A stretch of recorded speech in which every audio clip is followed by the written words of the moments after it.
यह वीडियो जरा गौर से सुनिएगा।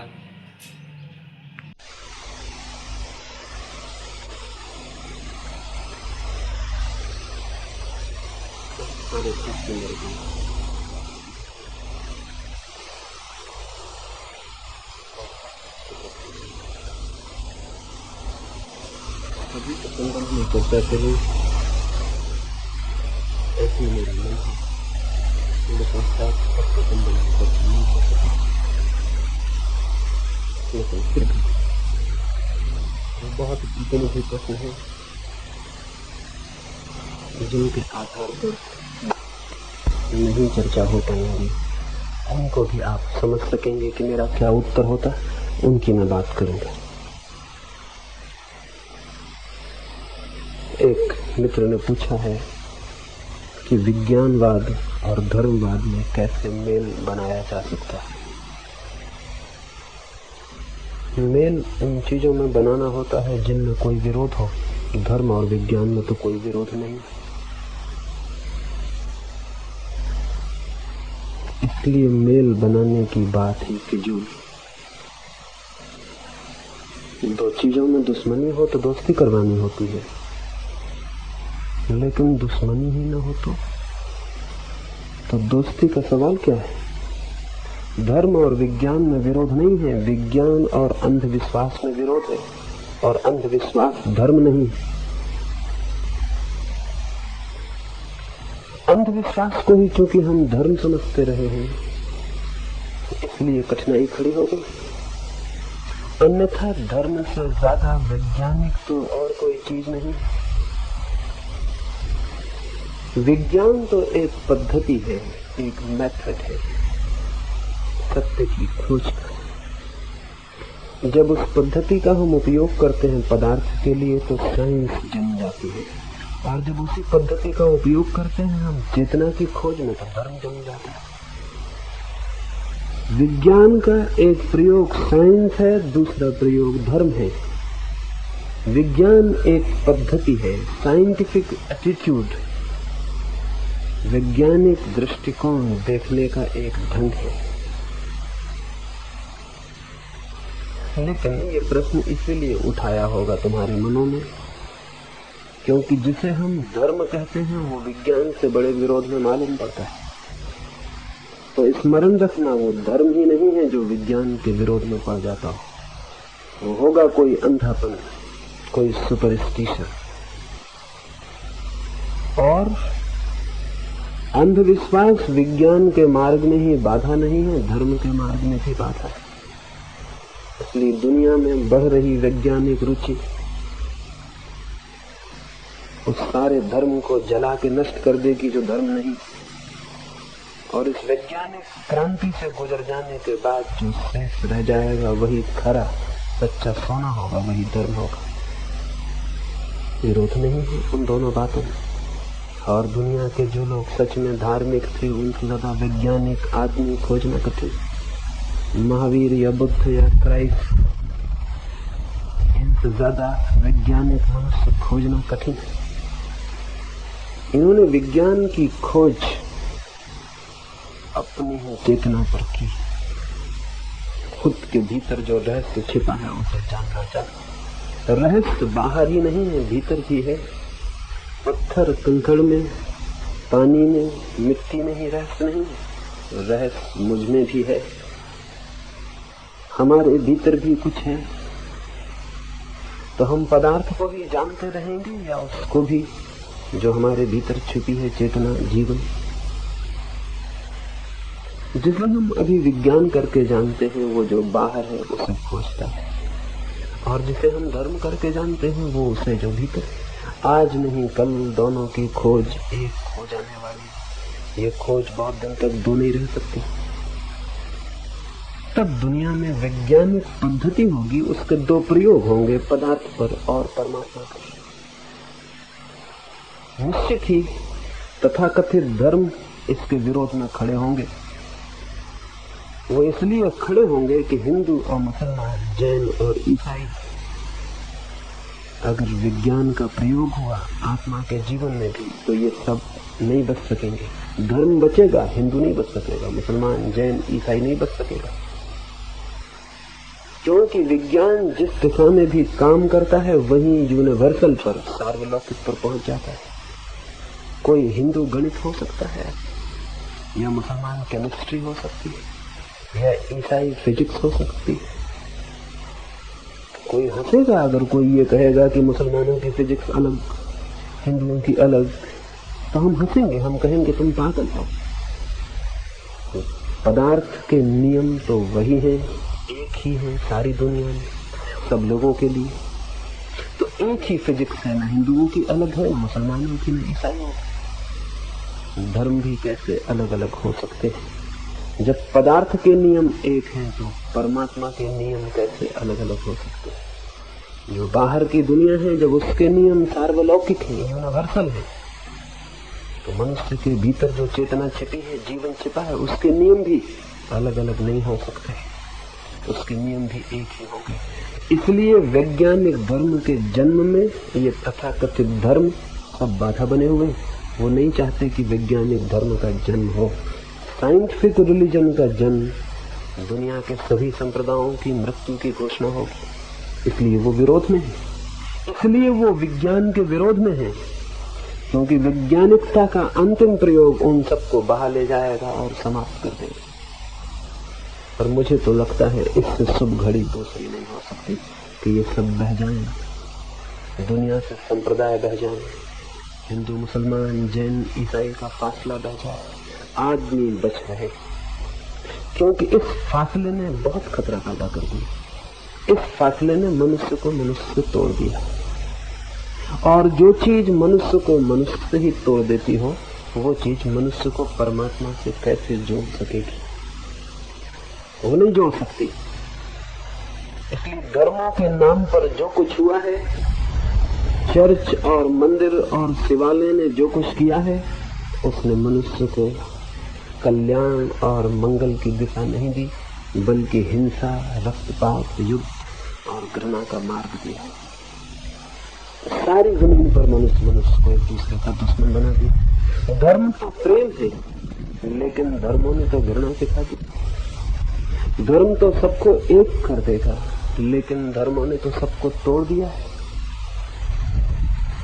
एक छोटी सी घटना मैं तुम्हें कहूँ, शायद उससे मेरी बात समझ में आ जाए। एक काले आदमी ने एक चर्च के द्वार पर संध्या जाके द्वार खटखटाया। पादरी ने द्वार खोला, लेकिन देखा काला आदमी है, वो चर्च तो सफेद लोगों का था। काले आदमी के लिए उस चर्च में कोई जगह न हो सकती। पुराने दिन होते तो वो पादरी उसे हटा देता और कहता कि यहाँ तुमने आने की हिम्मत कैसे की? तुम्हारी छाया पड़ गई सीढ़ियों पर, सीढ़ियां अपवित्र हो गई, इन्हें साफ करो। उसकी हत्या भी की जा सकती थी। ऐसे शूद्रों के कानों में तथाकथित धार्मिक कहे जाने वाले दुष्ट लोगों ने शीशा पिघलवा के भरवा दिया है, जिन्होंने जाके मंदिर के पास खड़े होकर वेद मंत्र सुन लिए हो, क्योंकि शूद्रों के कान पवित्र वेद मंत्रों को सुनने के लिए नहीं। ऐसे आदमियों की छाया पड़ जाना भी पाप और अपराध रहा है, इस देश में भी, इस देश के बाहर भी। पुराने दिन होते तो शायद उस काले आदमी की जिंदगी खतरे में पड़ जाती, लेकिन दिन बदल गए हैं, लेकिन आदमी का दिन तो नहीं बदला। उस पादरी ने कहा, मित्र, ये शब्द बिल्कुल झूठा रहा होगा, क्योंकि जो उसके इरादे थे वो मित्र के बिल्कुल नहीं थे। लेकिन उसने कहा, मित्र, जैसे हम सब झूठी भाषाएं बोलते हैं वो भी बोला, और जो हमारे बीच सबसे ज्यादा चालाक, सबसे ज्यादा कनी है, वो ऐसी भाषा को बहुत बहुत कुशल होते। उसने उस निग्रो को कहा, मित्र, इस चर्च में आए हो स्वागत, लेकिन जब तक हृदय पवित्र नहीं है तब तक चर्च में आने से भी क्या होगा? परमात्मा के दर्शन तो तभी हो सकते हैं जब हृदय पवित्र और शांत हो। तो जाओ, पहले हृदय को करो पवित्र और फिर आना। निद्रो वापिस लौट गया। उस पुरोहित ने मन में सोचा होगा, न होगा कभी मन पवित्र और न ये आएगा, इसके आने की कोई संभावना नहीं। दिन आए और गए, माह आए और गए, और वर्ष पूरा होने को आ गया। एक दिन चर्च के पास से निकलता दिखाई पड़ा वही निग्रो, वही काला आदमी। वो पुरोहित हैरानी में पड़ा कि कहीं वो चर्च में तो नहीं आना चाह रहा, लेकिन नहीं, उसने तो चर्च की तरफ आंख भी उठा के न देखा और वो चला गया अपनी राह। पुरोहित देखता रहा। हैरानी हुई उसे देखकर। उस आदमी में तो कोई बड़ी चीज जैसे बदल गई थी। उसके आसपास जैसे शांति का एक मंडल चल रहा था, जैसे उसकी आंखों में कोई नई ज्योति, कोई नई लहर आ गई थी, कोई नई खबर। जैसे वो कुछ दूसरा आदमी हो गया था, एकदम शांत और मौन। उसकी काली चमड़ी से भी जैसे कोई चमक पैदा हो गई थी, कोई पवित्रता उससे झलकने लगी थी। उसके उठते कदमों में भी जैसे कोई अलग ही बात थी। वो चर्च का पादरी दौड़ा और उसे रोका और कहा, महाराज आप फिर दोबारा आए नहीं? वो निग्रो हंसने लगा। उसने कहा, मैंने तुम्हारी बात मानकर मन को शांत और पवित्र करने की साधना की, और एक दिन रात जब मैं प्रार्थना करके सो गया और मेरा हृदय एकदम मौन था, तो रात मैंने सपने में देखा कि परमात्मा आए और मुझसे पूछते हैं कि तू क्यों इतनी प्रार्थना कर रहा है, क्यों इतनी साधना कर रहा है, क्या चाहता है? तो मैंने कहा, मैं उस चर्च में जाना चाहता हूँ जो हमारे गांव में। तो वो परमात्मा हंसने लगा और उसने कहा, तू पागल, तो उस चर्च में कभी न जा सकेगा, क्योंकि मैं खुद 10 साल से वहां जाने की कोशिश कर रहा हूँ। वो पादरी मुझे घुसने नहीं देता, वो पादरी मुझे भीतर नहीं आने देता। तो जब मैं ही नहीं घुस पा रहा हूँ, जिसका कि कहता है वो पादरी ये मंदिर है, वही नहीं घुस पा रहा है, मंदिर का मालिक बाहर, तो तू कैसे घुस सकेगा? तेरी क्या हैसियत? ये वरदान न मांग, कुछ और मांगना हो मांग ले। जब मैं ही नहीं घुस पाता हूँ तो मैं तुझे कैसे वरदान दूं कि तू जा सकेगा? इसलिए उसने कहा, फिर मैंने आने की हिम्मत न की। जब परमात्मा भी अपने पुरोहित से डरता है तो मेरी क्या सामर्थ्य? मैं आपसे कहता हूँ, 10 साल की बात होती तो हम किसी तरह सह भी लेते। ये 10 साल की बात नहीं है, ये हजारों हजारों साल की बात है। आज तक परमात्मा किसी पुरोहित के मंदिर में प्रवेश नहीं पा सका है, न कभी आगे भी पा सकेगा। पुरोहित और परमात्मा दोस्त नहीं है। पुरोहित शोषण कर रहा है, परमात्मा का दोस्त कैसे हो सकता है? पुरोहित दुकान चला रहा है, परमात्मा की दोस्त कैसे हो सकता है? पुरोहित बेच रहा है परमात्मा को, दोस्त कैसे हो सकता है? और चूंकि हर एक पुरोहित दुकान चला रहा है, इसलिए 2 पुरोहितों में भी दोस्ती नहीं हो सकती, 2 दुकानदारों में दोस्ती हो सकती जो एक ही धंधा करते हो।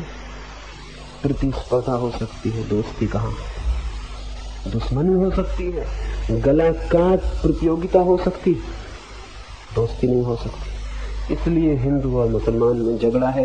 ये धर्मों का झगड़ा नहीं, ये हिंदू और मुसलमान पुरोहित का झगड़ा है। ये परमात्मा का झगड़ा नहीं, ये परमात्मा के नाम पर बनी हुई दुकानों का झगड़ा है। और इन दुकानों ने हजारों साल में हजारों तरह के अंधविश्वास प्रचलित किए हैं और आदमी की आंख बंद करने की कोशिश की है, क्योंकि जब लोगों की आंखें खुल जाएंगी तो उनका शोषण धर्म के नाम पर नहीं हो सकेगा।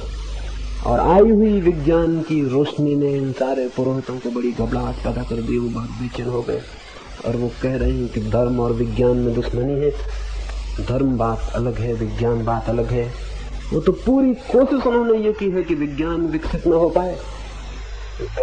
से लेके आज तक धर्म का पुरोहित हर कोशिश कर रहा है कि विज्ञान विकसित न हो पाए, क्योंकि विज्ञान का हर बढ़ता हुआ कदम अंधविश्वास की मौत लाता। लेकिन इससे धर्म को भयभीत होने का कोई भी कारण नहीं। धर्म तो है सत्य, विज्ञान की हर जीत सत्य की जीत है। धर्म को उससे कोई नुकसान पहुंचने वाला नहीं। धर्म को नुकसान पहुंचेगा, धर्म को नहीं। तो मैं निवेदन करूं, धर्म और विज्ञान के बीच मेल खोजने की भूल मत करना।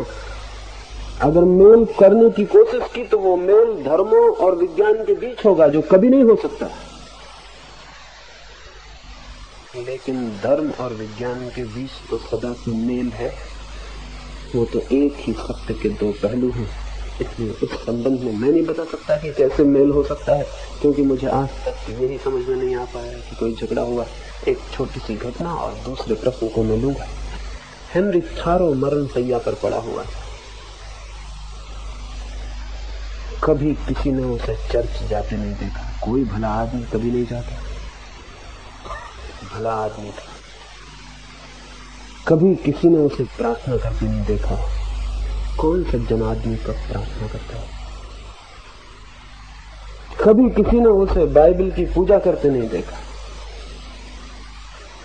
मरण शैया पर पड़ा था तो गांव के पादरी ने सोचा कि अब ये क्षण अच्छा है, ये मौका अच्छा, इस वक्त मौत करीब है, घबरा गया होगा, अब चलें, मौत का फायदा उठाते रहे। पुरोहित, पादरी, तथाकथित धार्मिक लोग जवानी में तो आदमी को नहीं पकड़ पाते, तो फिर बुढ़ापे में पकड़ लेते हैं। मौत करीब होती, भय सामने होता, तो प्रलोभन दिया जा सकता है कि आ जाओ हमारी तरफ, मान लो हमारी बात, तो भगवान से तुम्हारे लिए सिफारिश कर देंगे, कुछ अच्छा इंतजाम कर देंगे। मरते वक्त अकेला आदमी घबरा उठता है।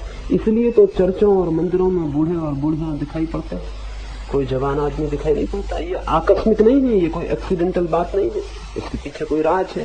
सोचा कि थारो अब पड़ गया है बीमार और लोग कहते हैं बचेगा नहीं, तो गांव का पादरी इस मौके को स्वर्ण अवसर समझ के उसके पास गया और उसने कहा कि हेनरी थारो, माफ है, अब पश्चाताप कर लो और भगवान से अपना मिलाप कर लो, प्रेम कायम कर लो। उसने जो शब्द कहे पादरी ने वो ये थे कि क्या तुमने परमात्मा और अपने बीच मेल कायम कर लिया? हेनरी थारो ने आंख खोली, बिल्कुल मरने के करीब, लेकिन बड़ा बहादुर और धार्मिक आदमी रहा होगा। उसने कहा, क्या कहते हैं आप? मुझे याद नहीं पड़ता कि मुझे और परमात्मा के बीच कभी झगड़ा हुआ। मेल करने का सवाल कहाँ है? मुझे याद ही नहीं पड़ता कि मैं कभी उससे लड़ा भी हूं। हम सदा के दोस्त हैं, तो मेल किससे करूं और कैसा करूं जब हमारा कोई झगड़े कभी ना हुआ हो? कभी जिंदगी में मुझे याद नहीं आता कि हमारे और उसके बीच कोई कटुता पैदा हुई हो। जिनके मन में कटुता पैदा हुई हो वे जाएं और मेल पैदा करें और प्रार्थनाएं करें। मैं किस बात के लिए प्रार्थना करूं, किस मेल की प्रार्थना करूं? यही मैं आपसे कहता हूं, मुझे नहीं दिखाई पड़ता कि विज्ञान और धर्म में कभी कोई शत्रुता है। इसलिए मेल कैसा और किसका? रह गए वे धर्म जिनसे उसकी शत्रुता है, तो जितने अच्छे, जितने जल्दी उनकी अर्थी निकल जाए उतना शुभ है, उतना मनुष्य की जाति के इतिहास में उससे बड़ा कोई स्वर्णिम अवसर न होगा जिस दिन धर्मों की अर्थी निकल जाएगी। क्यों? क्योंकि तब धर्म का जन्म हो सकता है, एक ऐसे धर्म का जो सबका होगा और जिसमें सब होंगे, एक ऐसे धर्म का जो वैज्ञानिक होगा, अंधविश्वासी नहीं, एक ऐसे धर्म का जो श्रद्धा पर नहीं बल्कि विचार और विवेक पर खड़ा होगा, एक ऐसे धर्म का जो इस खंड का और उस खंड का नहीं होगा बल्कि अखंड और सार्वलौकिक होगा। वैसे धर्म के जन्म में धर्मों ने ही अटकाव दिया है, इसलिए वे जाते हैं तो बहुत अच्छा। जो भी धार्मिक लोग हैं उन्हें उनकी विदाई का सब समारंभ कर लेना चाहिए, उन्हें विदा दे देनी चाहिए। ने पूछा है, अनुयुग में आत्मा की साधना कहाँ तक समर्थनीय? मेरी पहली बात से कुछ तो ख्याल में आया होगा कि अणु और आत्मा का कोई विरोध नहीं, बल्कि अणु विज्ञान ने, एटॉमिक साइंस ने ये बात बड़े अद्भुत रूप से सिद्ध कर दी। एक छोटे से अणु में परम शक्ति निवास करती है। एक छोटे से पदार्थ के खंड में जिसे हम आंख से भी न देख सकेंगे, जिसे बड़ी बड़ी दूरबीनें भी देखने में समर्थ नहीं है, जो इतना छोटा है अणु खंड, कि अगर हम 1,00,000 अणुओं को एक के ऊपर एक रखते चले जाएं तो हमारे बाल की मोटाई के बराबर हो। 1,00,000 अणु एक के ऊपर एक रख दिए जाने पर हमारे बाल की मोटाई लेंगे। इतना छोटा सा जो अणु है उसमें विज्ञान ने इतनी विराट शक्ति खोज निकाली है कि आज सारी दुनिया भयभीत है कि कहीं अणु बमों का विस्फोट हुआ तो फिर मनुष्य बच नहीं सकेगा। इसका क्या अर्थ है? इससे किस बात की सूचना मिलती है? इससे इस बात की सूचना मिलती है कि छोटे को छोटा मत समझ लेना। कोई छोटा छोटा नहीं, क्षुद्रतम में विराटतम छिपा हुआ। जो क्षुद्रतम है उसमें विराट शक्ति का निवास। क्षुद्र कुछ भी नहीं, सभी कुछ विराट। इससे ये खबर मिलती है, और इससे ये भी खबर मिलती है कि जब पदार्थ के एक अणु में इतनी ताकत है तो चेतना के एक अणु में कितनी शक्ति न हो सकेगी। आत्मा चेतना का अणु है। जैसे पदार्थ को हमने खोजते खोजते आखिरी जगह जाके अणु को पकड़ लिया है, वैसे ही जिन लोगों ने चेतना की खोज की है, खोज करते करते उन्होंने अंततः जाके आत्मा के अणु को पकड़ लिया। आत्मा इकाई है चैतन्य की और अणु इकाई है पदार्थ की। विज्ञान अणु पर पहुंचा है, धर्म आत्मा पर। दोनों की खोजें हैं, दोनों की खोजें बड़ी वैज्ञानिक है। और ऐसी दुनिया में जबकि अणु खोज लिया गया है, पूछा है मित्र ने कि आत्मा के साधना की क्या सार्थकता है, क्या समर्थता, क्या उसका समर्थन किया जा सकता है। अणु तक जब तक मनुष्य नहीं पहुंचा था तब तक अगर आत्मा को ना भी जानता तो चल सकता है, अब नहीं चल सकेगा। क्योंकि पदार्थ की शक्ति जिस मनुष्य के हाथों में आ गई हो विराट, और अपने भीतर जो कुछ भी न जानता हो और अज्ञान से भरा हो, अज्ञान के हाथों में इतनी शक्ति खतरनाक ही सिद्ध हो सकती है। और क्या होगा? एक छोटे बच्चे को हम तलवार पकड़ा दें तो क्या होगा? ऐसे ही छोटे से बच्चे को जो आत्मा की दृष्टि से बिल्कुल बच्चा है, उस आदमी के हाथ में एटम आ गया है, क्या होगा? हिरोशिमा नागासाकी होंगे,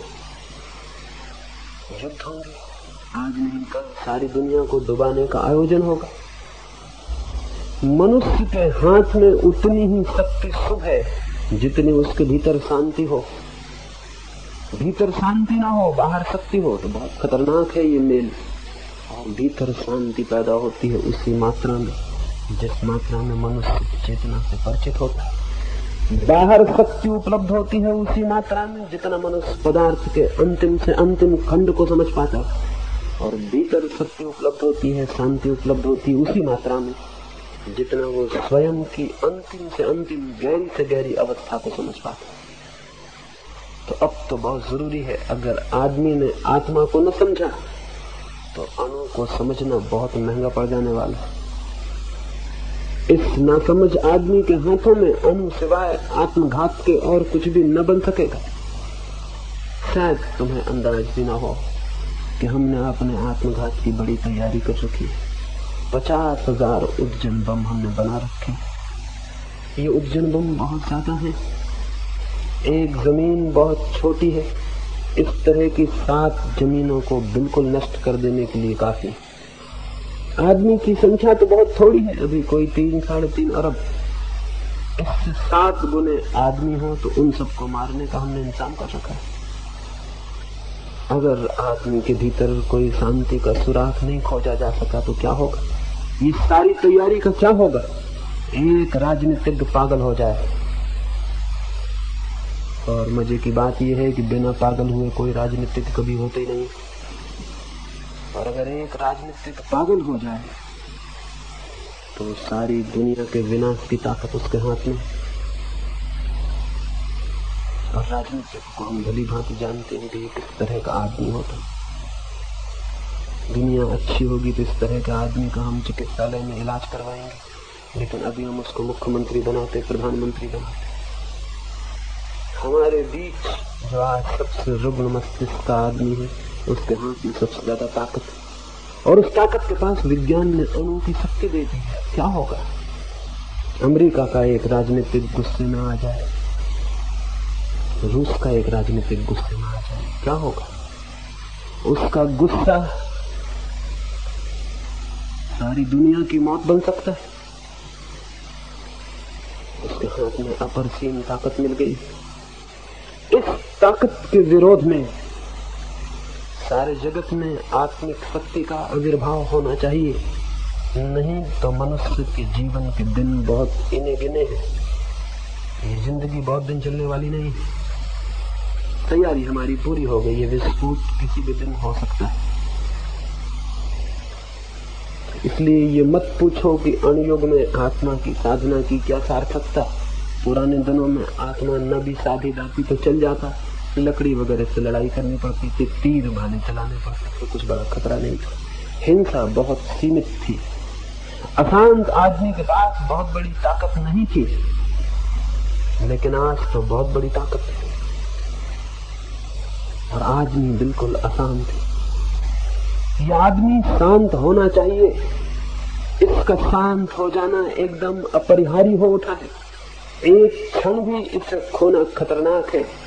इसलिए दुनिया में जो भी विचारशील हैं उन्हें ये समझना होगा कि आत्मा की दिशा में जितना काम हो सके और जितनी तीव्रता से हो सके और जितने लोगों के भीतर आत्मा की प्यास को, खोज को, गहराई को जगाया जा सके और जितनी तीव्रता से जगाया जा सके, क्योंकि कोई हिसाब नहीं है कि क्षण हमारे हाथ में कितने हो, उसी मात्रा में मनुष्य का भविष्य सुरक्षित हो सकता है। अणु की शक्ति खड़ी हो गई है, आत्मा की शक्ति को भी खड़ा करना जरूरी है और ये बिना आत्मा की तरफ साधना किए नहीं होगा। इसलिए बहुत जरूरी है। आज से ज्यादा जरूरी ये बात कभी भी नहीं थी और शायद आगे भी कभी भी न हो। ये क्षण शायद मनुष्य के जीवन में सबसे बड़े संकट की, सबसे बड़ी क्राइसिस के दिन। इसी वक्त अगर हम आत्मिक शक्ति को भी जगा सके तो अणु की शक्ति विनाश न बन के सृजन बन सकती है। उससे बहुत बड़ा सृजन हो सकता है। शायद दुनिया में किसी आदमी के भूखे रहने की अब कोई जरूरत नहीं और न किसी आदमी को घातक बीमार होने की जरूरत, और शायद इतने जल्दी मरने की भी किसी को कोई जरूरत नहीं है। अगर अणु की शक्ति का हम सृजनात्मक क्रिएटिव उपयोग कर सकें तो ये जमीन वो स्वर्ग बन सकती है जिसकी कहानियां पुराणों में है। ये जमीन वो स्वर्ग बन सकती है। इतनी बड़ी शक्ति हमारे हाथ में आ गई है, लेकिन अगर मन हमारा बेचैन और अशांत रहा तो इसका हम एक ही उपयोग कर सकेंगे और वो ये कि इसी में हम जल जाएं और नष्ट हो जाएं। जो ताकत सौभाग्य बन सकती थी वही हमारा दुर्भाग्य बन जाए। जो शक्ति हमारे लिए वरदान सिद्ध होती वही अभिशाप हो सकती है। इसलिए बहुत जरूरत है कि आत्मा की खोज उसके साधना हो और उसे पाया जाए और बहुत लोगों के भीतर वो दिया जल सके। युवक ने पूछा है, आपकी बातें ठीक मालूम पड़ती हैं, लेकिन उनसे तो क्रांति हो जाएगी, उससे तो विद्रोह पैदा हो जाएगा, उससे तो अराजकता पैदा हो सकती है।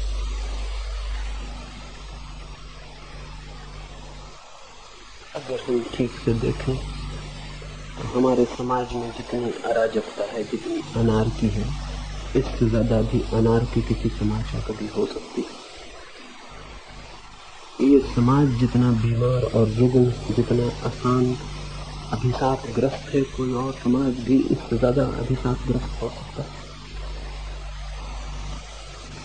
क्या है इसमें जो बचाने जैसा है? क्या है इसमें? सब कुछ सड़गल गया, सब कुछ कुरूप हो गया, तो घबराहट क्या है? अगर कोई बात ऐसी मालूम पड़ती हो कि उससे क्रांति हो जाए। क्रांति तो चाहिए, परिवर्तन तो चाहिए। जो समाज परिवर्तित होना बंद कर देता है वो असल में जीवित ही नहीं रह जाता।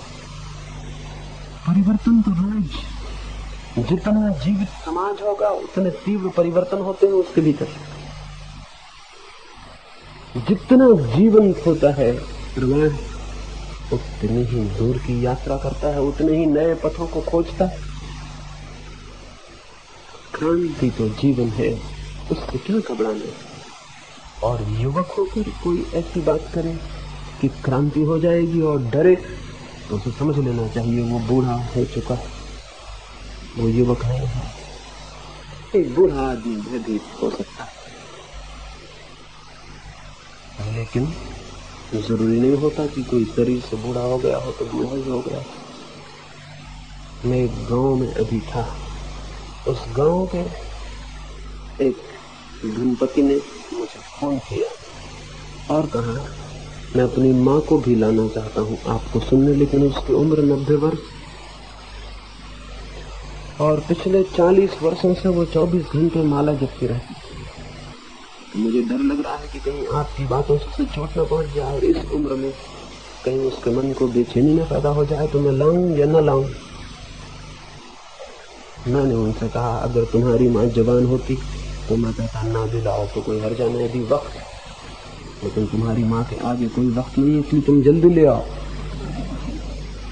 क्योंकि कुछ हो सकता हो तो हो जाना चाहिए। वो अपनी माँ को डरते हुए लेके आए।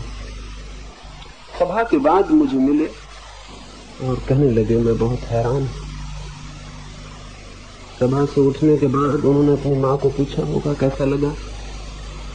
उनकी माँ ने कहा 40 साल से मैं माला जपती थी, माला हमेशा हाथ में रखती थी। उन्होंने कहा माला जपने से कुछ भी नहीं होगा, मेरा अनुभव भी कहता है कि कुछ भी नहीं होता, तो मैं माला वहीं छोड़ आई हूँ उसी सभा में, उसको वापस नहीं लाई हूँ अपने साथ। ये बात खत्म हो गई। मैंने उनके लड़के को कहा तुम बूढ़े हो, तुम्हारी माँ जवान, 90 साल की उम्र में वो माला छोड़ाई उसी भवन में, और उसने कहा कि उन्होंने कहा माला जपने से कुछ न होगा। ये बात ठीक है, 50 साल का मेरा अनुभव भी कहता है कि कुछ भी नहीं हुआ, मैंने 50 साल जप के देख ली, ये बात ठीक है, बात खत्म हो गई, मैं माला वहीं छोड़ा। इस स्थिति को कोई बूढ़ा कह सकता, लेकिन जवान आदमी जब विद्रोह और क्रांति से डरे तो उसे कोई जवान कहे। जवानी का मतलब क्या है? जवानी का मतलब है जिसका हृदय अभी परिवर्तन के लिए तैयार है, जो नए की खोज में निकल सकता है, जो नए की खोज का साहस कर सकता है, वो जवान। जो नए से भयभीत होता है और पुराने से चिपट जाता है, वो बूढ़ा हो गया, मन से बूढ़ा हो गया। हिंदुस्तान में जवान बहुत दिनों से पैदा होने बंद हो गए। यहाँ बूढ़े आदमी पैदा होते, जवान पैदा नहीं होते। हमारी सारी भाषा बूढ़ी हो गई। मेरा मतलब समझे, बुढ़ापे। क्रांति से क्या घबराना है? क्रांति तो होनी चाहिए, जरूर होनी चाहिए, क्योंकि क्रांति तो जिंदगी को रोज नया नया करने की प्रक्रिया का नाम है। रोज नई नई जिंदगी होती जानी चाहिए, ठहर नहीं जाना चाहिए जीवन का प्रवाह। एक तालाब होता है तो उसमें प्रवाह रुक गया होता है, एक नदी होती है उसमें प्रवाह खुला और मुक्त होता है। नदी बड़ी क्रांतिकारी है, वो नए नए रास्ते खोजती रहती है, अनजान सागर की तरफ उसकी यात्रा चलती जाती। तालाब शायद डर गया है, तालाब शायद बूढ़ी हो गई, नदी वो घबरा गया है, उसने अपने को बंद कर लिया एक जगह। वो डरता है आगे जाने से, परिवर्तन करना पड़ेगा, न मालूम किन रास्तों पे चलना पड़े, न मालूम सुख हो कि दुख हो, यही ठीक है, जहाँ है वही ठीक है। को पैदा करता है, वहीं रुक जाता है, वहीं बंध जाता है। फिर पता है जो तालाब बंध जाता है फिर क्या होता है? वो सिर्फ मरता है, फिर उसमें कोई जिंदगी नहीं रहती, सूखता है और मरता है, सूखता है और मरता है, और गंदा होता चला जाता है। क्योंकि गंदगी, जब कोई नदी बहती है तो बह जाती है और नदी रोज फिर पवित्र हो जाती है। और तालाब में तो पानी दौड़ता जाता है और गंदगी ठहरती चली जाती है। धीरे धीरे पानी तो नहीं रह जाता, कीचड़ रह जाती है, कचरा रह जाता है, वो कचरा इकट्ठा होता चला जाता है। तो तालाब की जिंदगी होती है, एक नदी की जिंदगी होती है। जवान आदमी वही है जो उद्यान नदी के वेग से जीता हो, जो तालाब न बन जाए। और पूरा समाज जब नदी के वेग से जीता है तो पूरा समाज जिंदा होता है, और तो पूरा समाज ही एक डबरे की तरह हो जाता तो मर जाता। कई कौमों ने अपने आप को डबरा बना लिया है और वे बड़ी गौरवान्वित भी समझती हैं अपने को कि देखो हम कहीं बहते नहीं, हम कहीं जाते नहीं, हम तो जहाँ के तहाँ। हमारी सभ्यता, हमारी संस्कृति बड़ी महान है, इसको कहीं जाना नहीं पड़ता, जहाँ के तहाँ ठहरी रहती। लोग आते हैं और चले जाते हैं, लेकिन हम वहीं की वहीं। ये कोई गौरव की बात, ये कोई सम्मान की बात, ये तो इस बात की खबर है कि हमने जीना छोड़ दिया। वो जो डायनामिक, वो जो परिवर्तनशील गत्यात्मक जीवन होना चाहिए वो जा चुका। निरंतर निरंतर गत्यात्मक होना चाहिए। युवक को सोचना चाहिए विद्रोह की भाषा में। लेकिन विद्रोह का क्या मतलब? विद्रोह का क्या ये मतलब है कि मकानों को जला दो, बसों में आग लगा दो, स्कूल के कांच फोड़ दो, शिक्षक का जीना हराम कर दो? ये विद्रोह का मतलब? अगर यही विद्रोह का मतलब है तो बात दूसरी। लेकिन ये विद्रोह का मतलब है, ये तो मूर्खता का मतलब हो सकता है। विद्रोह का, विद्रोह तो बड़ी गहरी चीज है। विद्रोह तो मूल्यों को बदलने की बात है, वैल्यूज को बदलने की बात है। विद्रोह किसी बस पर पत्थर फेंकने का नाम नहीं है, और न कहीं हड़ताल कर देने का नाम है, और न जो हम चारों तरफ देख रहे हैं विद्रोह, वो विद्रोह नहीं है। विद्रोह तो है जीवन जहां जहां जकड़ गया हो, जिन जिन मूल्यों ने जीवन को पकड़ लिया हो और उसकी गति को अवरुद्ध कर दिया हो, उन मूल्यों को बदल देना। हजार हजार जकड़ने हमारे ऊपर है, सारी मनुष्य जाति के ऊपर है, उनको तोड़ना है, वहां विद्रोह करना है। लेकिन हमारे समाज के अगुआ बहुत होशियार, वो विद्रोह न हो सके, असली विद्रोह न हो सके, इसलिए वो जवान को पूंजिया विद्रोह करना सिखा देते हैं। पत्थर फेंको बस पर, जैसे बस पर पत्थर फेंकने से और मकान में आग लगा देने से कोई क्रांति होने वाली, बल्कि सच ये है कि अगर लड़के यही करते रहे और उनकी ताकत इसी में लग गई तो क्रांति कभी ना हो पाएगी। और ये बहुत जो होशियार है हमारे समाज में शोषण करने वाले, उनके पक्ष में, उनके हित में, ऐसे वो ऊपर से चिंता जाहिर करते हैं कि बहुत बुरा हो रहा है, लेकिन मन से वो इसे पसंद करते हैं कि ये होता रहे, युवक की ताकत इस बेवकूफी में लगी रहे, जिंदगी जैसी डबरे में बंद है वहीं बंद रही आएगी। वो चाहते हैं दिल से बहुत भीतर कि यही नासमझियां युवक करता रहे तो असली क्रांति कभी नहीं कर पाएगा। मैं तो आपसे कहूंगा, अगर अपने स्कूल के मास्टर के खिलाफ पड़ गए हैं तो आप ना समझ, अगर लड़ाई ही करनी है तो मनु महाराज से करो, बेचारे मास्टर से क्या करो। मनु महाराज से लड़ाई लो तो ले लो। 3000 साल पहले जहां मनु छोड़ गए हैं वहीं रुक गए, वहां से उन्हें आगे बढ़ाना, वहां टक्कर, वहां लड़ाई। मुल्क को जिन्होंने गलत मूल्य दे दिए हैं उनसे लड़ाई है, उनसे टक्कर। और वो लोगों से नहीं है, वो मूल्यों से है, वैल्यूज से है, जो हमें पकड़ लेती है। अब हिंदुस्तान में आज भी शूद्र है, ये बड़ी आश्चर्य की बात। ये होना चाहिए क्या? आज भी हिंदुस्तान में अजीब अजीब बातें हैं जिनकी की कल्पना करने में भी हंसी आती। छोटे छोटे तुच्छी बातों पर विरोध, मराठी और गुजराती का विरोध है, हिंदी और गैर हिंदी वाले का विरोध, हिंदू और मुसलमान का विरोध। आने वाले बच्चे हंसेंगे हम पर, कैसे लोग थे, कैसे नासमझ, कैसी क्या बेवकूफियां करते थे, कैसी तुच्छी बातों पर लड़ते थे, आग लगाते थे, हत्या करते थे, हड़ताल करते थे। हैरान होंगे आने वाले बच्चे के कैसे लोग थे। इन सबको तोड़ देना जरूरी है, इन सब दीवालों को तोड़ देना जरूरी है, इस तरह की नासमझियों को तोड़ देना जरूरी है, और सोचना जरूरी है। और सोचने से जो क्रांति आए, विद्रोह है, वो बहुत सुख। इससे घबराए ना। पूछा है युवक ने,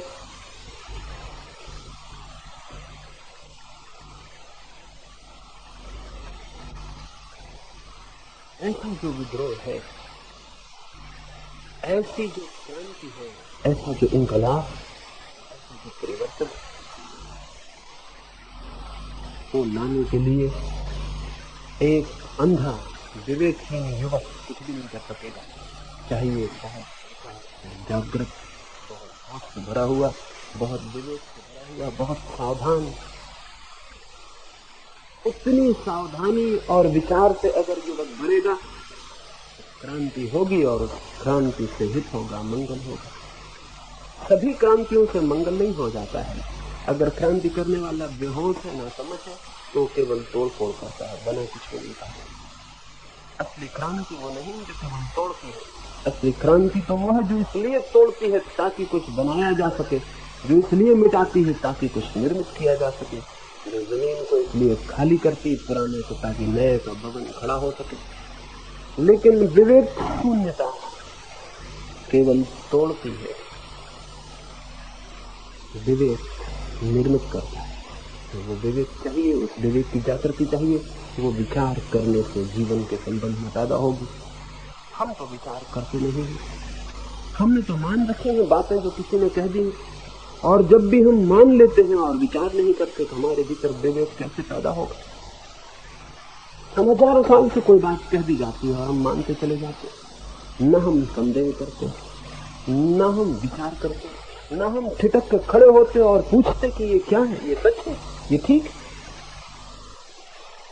हमारा युवक भी नहीं सोच रहा है। एक डॉक्टर के साथ मैं उनके घर से निकला, किसी मरीज को दिखाने ले जा रहा, एक बिल्ली रास्ते काट दी और डॉक्टर ने, मैंने कहा आप ठहरे, मैं किसी दूसरे डॉक्टर को लेके जाऊंगा। उन्होंने कहा क्यों? मैंने कहा जो डॉक्टर बिल्ली के काटने से रुकता है उसकी डॉक्टरी को मुझे शक होगा। ये आदमी डॉक्टर होने के लायक नहीं। इसके मन में कोई वैज्ञानिकता नहीं। बिल्ली के काटने से रास्ता और एक डॉक्टर रुकेगा, एक इंजीनियर रुक जाएगा कि उसको छींक आ गई। एक पढ़ा लिखा आदमी, बेचारे ऐसे गरीब आदमी को जिसके पास एक ही आंख है, उसको देख के दुर्भाग्य समझेगा अपना। तो फिर ऐसे युवक क्या क्रांति लाएंगे, क्या करेंगे, कौन सी वैज्ञानिकता पैदा करेंगे? तो जिंदगी में बहुत विवेक और विचार चाहिए कि हम क्या कर रहे हैं। निरंतर अपने से पूछना चाहिए, निरंतर प्रश्न खड़े करने चाहिए, निरंतर संदेह करना चाहिए, सतत खोज जारी रखनी चाहिए कि क्या हो रहा है। हमारे मुल्क में हमने विचार करना कई हजार साल से बंद कर दिया। हमने वो तकलीफ उठानी ही बंद कर दी। वो हमने 2-4 लोगों पे छोड़ दिया कि भगवान कृष्ण तुम सोचो और गीता दे दो, हम उसी को संभाले रखेंगे। हमें क्यों परेशान करते हो? आपने किताब दे दी, अब हमारा काम है कि हम इसको पढ़ें और सिर नबाएं और गुणगान करें, और हमें कोई करना नहीं। हे भगवान महावीर, अब तुमने सब सोच लिया, तुम सर्वज्ञ हो, तुमने सब बता दिया, अब हम में से किसी को भी सोचने की जरूरत नहीं। अब हम सोचने को छुट्टी देते हैं। अब सोचने विचारने की इस देश में कोई जरूरत नहीं है, क्योंकि सर्वज्ञ हो चुके और उन्होंने जो कह दिया वो पूरा हो गया। इस नासमझी का हम फल भोग रहे हैं।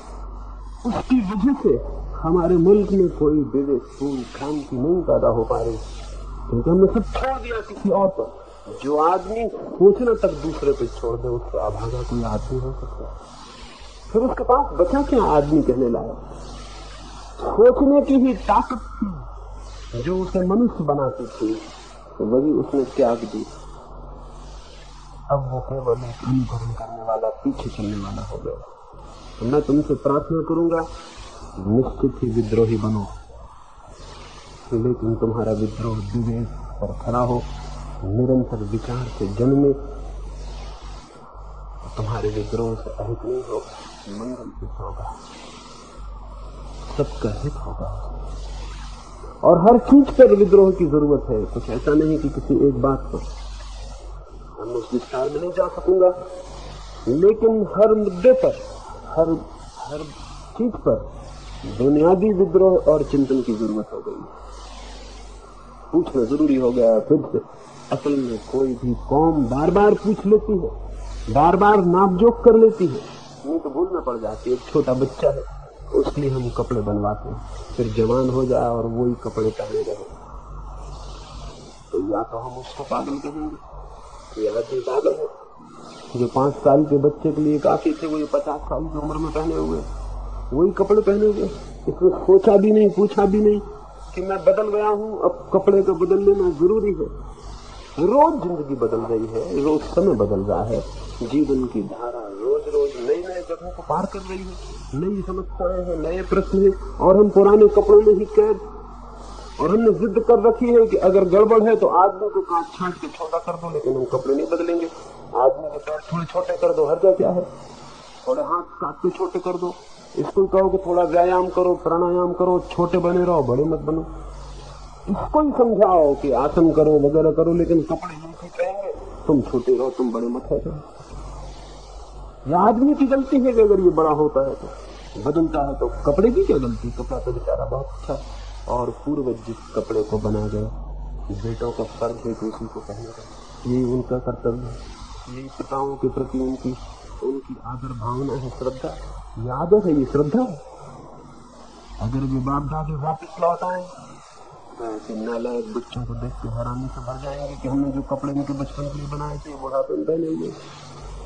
अगर वे वापिस लौट आए तो हैरान होंगे कि ये कैसे लोग, हमने 3000 साल पहले जो बात कही थी उसको पकड़ के भी बैठे हुए, 20वीं सदी में भी वही चलाए जा रहे, सिर पीट लेंगे अपना हमारे नाम पर, और हम सोच रहे हैं हम उनको आदर दे रहे हैं। जिंदगी रोज बदल जाती है, जिंदगी की समस्याएं बदल जाती हैं, इसलिए समाधान बदलने पड़ते हैं। कौन बदलेगा? ये विचारशील युवक चाहिए जो सोचे, देखे और बदले। तो क्रांति से भयभीत होने की जरूरत नहीं, उसका तो स्वागत जरूरी है। एक युवक ने पूछा है कि पाकिस्तान से लड़ाई के वक्त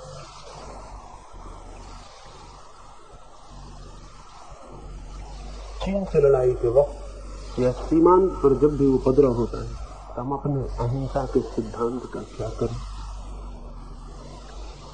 सिद्धांतों को आग जला के उसमें डाल देना चाहिए।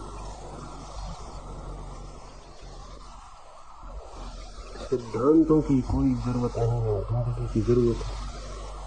सिद्धांत सब झूठे होते हैं, वक्त पर काम नहीं आते। अगर कोई आदमी अहिंसक होगा तो वो ये पूछेगा कि अब युद्ध आ गया तब हम अहिंसा का क्या करें? तो जब युद्ध नहीं था तब अहिंसा की जरूरत नहीं थी, और अब युद्ध आ गया तब हम अहिंसा का क्या करें? अगर मैं प्रेम को हूं और आप मुझे गाली दें तो मैं पूछूंगा कि अब मैं अपने प्रेम का क्या करूं? यह आदमी मुझे गाली दे रहा, मैं शांत था और एक आदमी ने आके मेरा अपमान कर दिया, तो मैं ये पूछूंगा कि अब मैं अपनी शांति का क्या करूं? ये आदमी मेरा अपमान कर रहा है। अगर कोई मेरा अपमान न करता तो मैं शांत बना रहता। अब तो बड़ी मुश्किल की बात होती। अब तो ये शांति के सिद्धांत का क्या हो? सिद्धांतों की कसौटी कब होती? जब उनके प्रतिकूल परिस्थिति खड़ी हो जाए। चीन और पाकिस्तान के उपद्रवों ने ये जाहिर कर दिया कि हमारी सब अहिंसा की बातचीत बकवास और झूठी। इस सत्य को हम नहीं देखेंगे तो हम फिर वही पुरानी बकवास दोहराए चले जाएंगे जो कि वक्त पर काम नहीं आई। हमें जानना चाहिए, ठीक से जान लेना चाहिए कि हम केवल अहिंसा की बातें करने वाले लोग हैं। अहिंसा से हमारा कोई संबंध नहीं, इसलिए कोई मुसीबत न हो हम मंदिरों में अहिंसा पर प्रवचन चलाते हैं और किताबें छापते हैं और अहिंसा परमो धर्मा का गुणगान करते हैं और झंडों पे लिखते हैं अहिंसा परमो धर्मा। और जब प्रतिकूल परिस्थिति आ जाती तो हम कहते हैं अब तो हमें अहिंसा की रक्षा के लिए तलवार उठानी पड़ेगी। बड़ी मजे की बात है, अहिंसा की रक्षा के लिए तलवार उठाना पड़ेगी। तो अहिंसा इतनी कमजोर है कि उसको अपनी रक्षा के लिए हिंसा की जरूरत पड़ती। तो ऐसी कमजोर अहिंसा से छुट्टी करो, इसकी कोई जरूरत नहीं। जो वक्त पर हिंसा का सहारा जिसे खुद ही खोजना पड़ता हो, ऐसी अहिंसा को हम क्या करें? लेकिन हमने धोखा दिया है अपने आप को। हम कुछ बातें कर करके शोरगुल मचा मचा के ये समझने लगे कि हम अहिंसक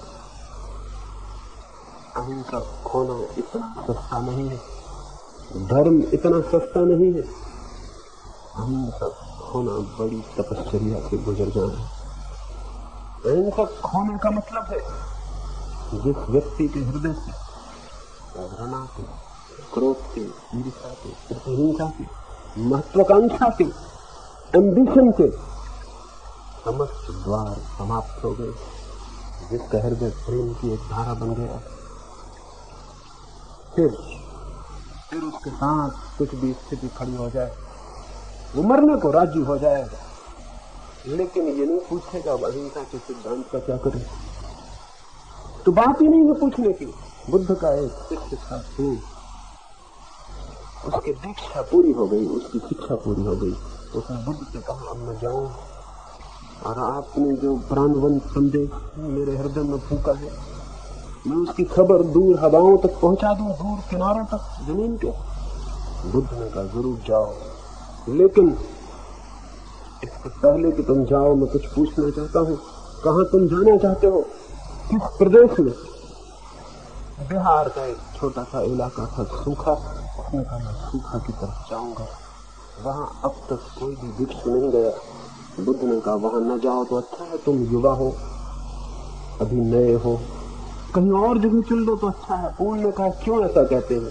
बुद्ध ने कहा, वहां के लोग बहुत बुरे, हो सकता है तुम जाओ, वो गाली गलौज दें, बुरे भले शब्द कहें, तो तुम्हारे मन को क्या होगा? पूर्ण ने कहा, ये भी आप मुझसे पूछते हैं?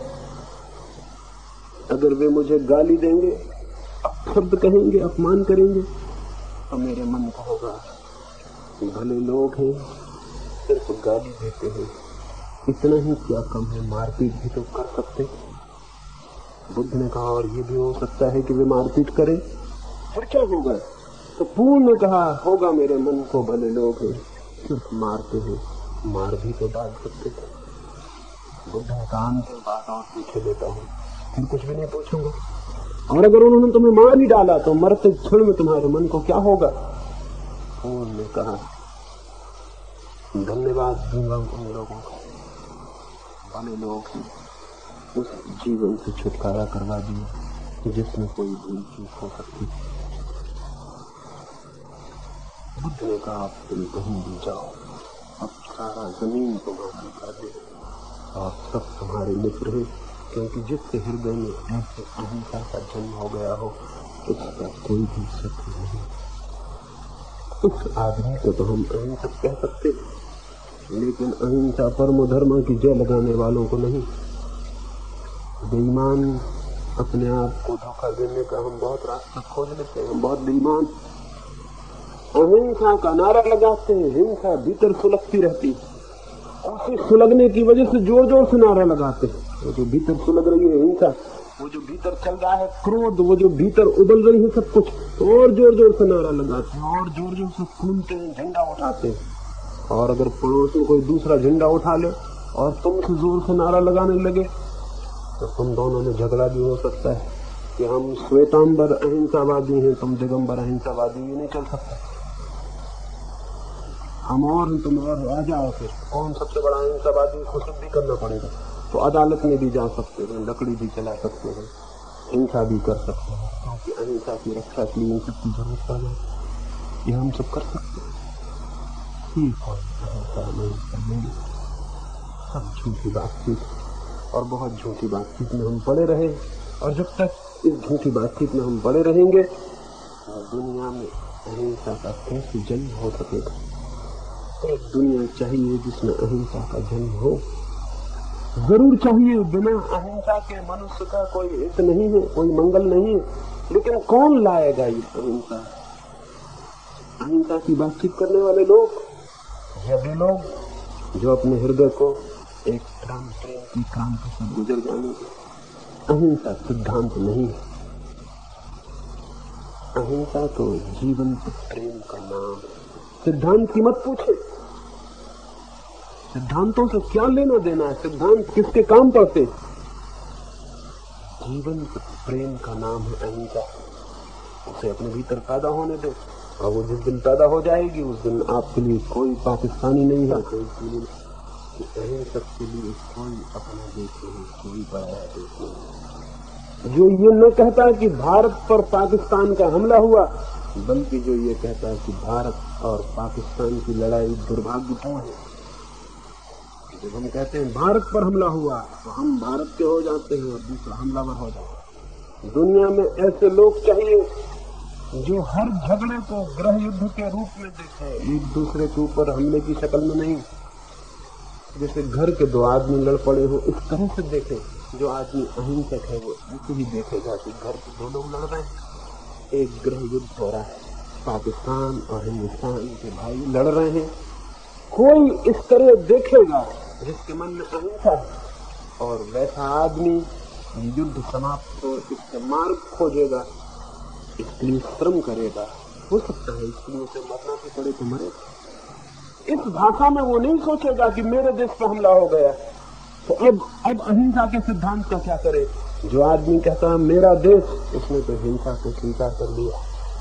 ये मेरा और दूसरे का देश हिंसा के आधार पर खड़ी की गई सीमाएं, सब दुनिया की सीमाएं, वायलेंस की, हिंसा की सीमाएं।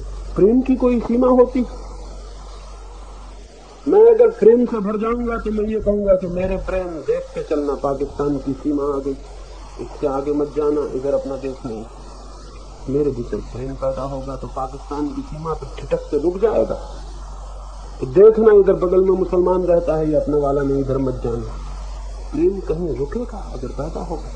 प्रेम कोई सीमा नहीं मानता, प्रेम असीम, और जहां जहां सीमाएं हैं वहां वहां हिंसा है, वहां वहां घृणा है। ये देशों की सीमाएं भी हिंसा की सीमाएं हैं। इसलिए अहिंसक देश को स्वीकार नहीं करता, और न अहिंसक किसी देश का नागरिक हो सकता है। नागरिक से मेरा मतलब सामान्य कामकाज के अर्थों में नहीं, राजनीतिक चित्तता के अर्थ में, पॉलिटिकल अर्थ में कोई नागरिक किसी देश का नहीं हो सकता। अहिंसक व्यक्ति तो विश्व नागरिक होगा। दुनिया में ऐसे लोगों की जरूरत है जो छोटे छोटे देशों की क्षुद्र सीमाओं से अपने को मुक्त करें, छोटे संप्रदायों की सीमाओं से मुक्त करें, तभी शायद एक ऐसी मनुष्यता का जन्म हो सके जहां युद्ध न होते हो, जहां युद्ध समाप्त हो जाए। लेकिन राजनीतिक नहीं मान सकता ये कि सीमाएं न हो, क्योंकि जिस दिन सीमाएं नहीं उस दिन राजनीतिक भी नहीं, वो उसी के साथ जुड़ा हुआ है, उस दिन वो नहीं बच सकेगा। इसलिए राजनीतिक बड़ा मोह रखता है सीमा का, नक्शे बनाता है और सीमाएं बनाता है और लड़ता है और लड़वाता है। एक एक इंच जमीन के लिए करोड़ों करोड़ों लोगों को कटवाता है। और बड़ा मजा ये कि जमीन किसके लिए है? ये जमीन के लिए लोग कटते, और जमीन इसलिए है कि लोग उस पर रहे। जमीन लोगों के लिए है कि लोग जमीन के लिए है?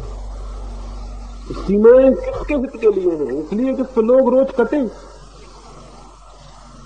अगर इसीलिए ये सीमाएं हैं लोगों के कटने के लिए, तो ये किसके मंगल में, किसके हित में?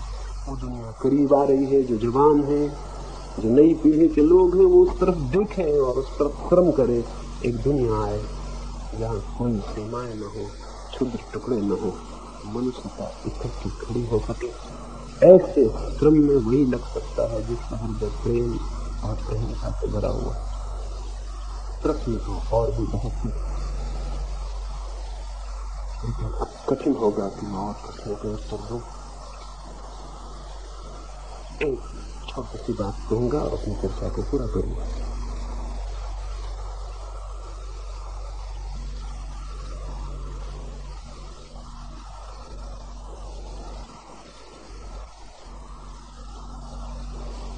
एक युवक ने पूछा है,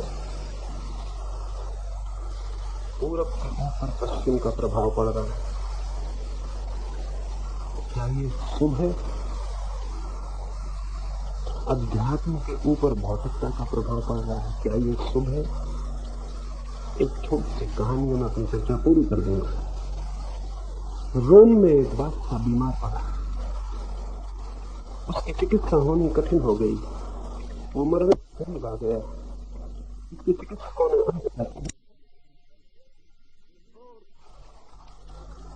और तब तो हर घर यही बात सुनाई पड़ने लगी। वजीर घबराया, साथ में बात के नौकर से उसने कहा अब क्या होगा? नौकर ने कहा मैंने तो पहले ही समझ लिया था कि ये इलाज बहुत कठिन मालूम है, क्योंकि जब आपने ये सुना तो आप खुद अपना कोट लेकर नहीं आए और दूसरे के घर कोट पूछने गए। आप बड़े वजीर हो राजा के, तभी मैं समझ गया था कि ये कोट मिलना मुश्किल है, क्योंकि ये आदमी को खुद ये ख्याल नहीं आता कि मेरा कोट काम आ जाए। वजीर ने कहा, कोट तो मेरे पास बहुत है, समृद्धि भी बहुत, लेकिन शांति कहाँ? फिर तो साफ था कि कोट नहीं मिला। लेकिन दिन के उजाले में कैसे जाए राजा के पास, क्या मुंह लेकर? रात हो गई, सूरज ढल गया, तो वजीर चला। चुपके अंधेरे में जाके राजा के पैरों को सिर रख के रो लेगा कि नहीं, ये इलाज नहीं हो सकता। नहीं कोई आदमी मिलता जो सुखी भी हो और शांत भी। समृद्ध लोग हैं लेकिन वे शांत नहीं। महल के पास नदी के किनारे धीरे धीरे चलता था, डरा हुआ भयभीत, क्या मुंह लेके जाएगा। तभी सुनाई पड़ी उस तार से बांसुरी की आवाज। कोई बहुत बहुत मधुर स्वरों में गीतता था। बड़ी शांति थी उन स्वरों में। एक आशा बंधी, उसके पैर वापिस लौट पड़े। वो भागा हुआ उस आदमी के पास पहुंचा, सोचा शायद यह आदमी शांत मालूम पड़ता। शांत हृदय से ही ऐसा संगीत गाता हो। उसके पास गया, हाथ जोड़ के अंधेरे में खड़ा हो गया। जैसे ही उसने बांसुरी बंद की, उसने कहा कि मेरे मित्र कृपा करो और देखो, इनकार मत कर देना, मैं बहुत द्वारों से इनकार पा चुका हूँ। राजा मरणासन्न है, बचा लो उसे, तुम्हारे कोट की जरूरत। चिकित्सक ने कहा है किसी शांत और समृद्ध आदमी का कोट मिल जाए। तुम शांत हो ना, देखो ना मत करना। उस आदमी ने कहा कि मैं बिल्कुल शांत हूँ और मैं अपने प्राण भी दे सकता हूँ बचाने के, लेकिन अंधेरे में तुम देख नहीं रहे, मैं नंगा बैठा हुआ हूँ, कोट मेरे पास नहीं। राजा उस रात मर गया। कुछ लोग मिले जिनके पास कोट थे लेकिन शांति नहीं। एक आदमी मिला जिसके पास शांति थी लेकिन वो नंगा। राजा मर गए। अब तक दुनिया में ऐसी ही हालत रही है। पूरब के मुल्कों ने शांति की खोज की, कोट खो दिया। पश्चिम के मुल्कों ने कोट के ढेर लगा लिए, शांति खो दी, और आदमी मरणासन्न है। और मैं चाहता हूँ कि किसी ऐसे आदमी को कोट चाहिए जो शांत भी हो, सुखी भी हो, तो आदमी बच सकेगा, नहीं तो अब आदमी मरेगा। अब ये पूरब पश्चिम के झगड़े मत खड़े करो, ये भौतिक और अध्यात्म का भेद मत खड़ा करो। एक ऐसा आदमी चाहिए जो सुखी भी हो और शांत भी। इसलिए आने वाली दुनिया में पूरब पश्चिम दोनों मिट जाने चाहिए। आने वाली दुनिया में एक संस्कृति पैदा होनी चाहिए, अखंड पूर्व पश्चिम की एक, धर्म और विज्ञान की एक, शरीर और आत्मा की एक, सुख और शांति को एक साथ खोजने वाली संस्कृति को जन्म देना। वही संस्कृति संस्कृति होगी। अब तक की सब संस्कृतियां अधूरी रही हैं। अब बड़ा खतरा हो गया, आदमी बीमार पड़ा है। आदमी, कोई राजा मर जाता, कोई हर्जा नहीं था, राजा पैदा होते हैं वापिस। अब आदमी बीमार पड़ा है, पूरी आदमियत बीमार पड़ी है। अब पूरब पश्चिम अगर न मिल पाए तो ये आदमी नहीं बच सकेगा। अंत में मैं यही कहता हूँ, अब तक हमने धर्म को और विज्ञान को अलग तोड़ के देखा, शरीर और आत्मा को अलग तोड़ के देखा। अब ये नहीं चलेगा, इनको जोड़ के देखना पड़ेगा। आदमी अखंड है और पूरे मनुष्य की तृप्ति चाहिए। उसके भीतर शांति होनी चाहिए, उसके बाहर सुख, उसके बाहर समृद्धि होनी चाहिए और भीतर संगीत होना चाहिए। इसमें कोई दोनों में विरोध नहीं। फिर दोबारा आपके पास कभी आऊंगा, आपके बहुत प्रश्न कायम रह गए, उनकी चर्चा करूंगा। तब तक और भी प्रश्न पैदा हो जाएंगे। जो छूट गए प्रश्न, उनके लिए क्षमा मांगता हूँ। जिनके प्रश्न छूट गए हो, मेरी बातों को इतने प्रेम से सुना, उसके लिए बहुत बहुत धन्यवाद। अंत में सबके भीतर बैठे परमात्मा को प्रणाम करता हूँ। मेरा प्रणाम स्वीकार करो।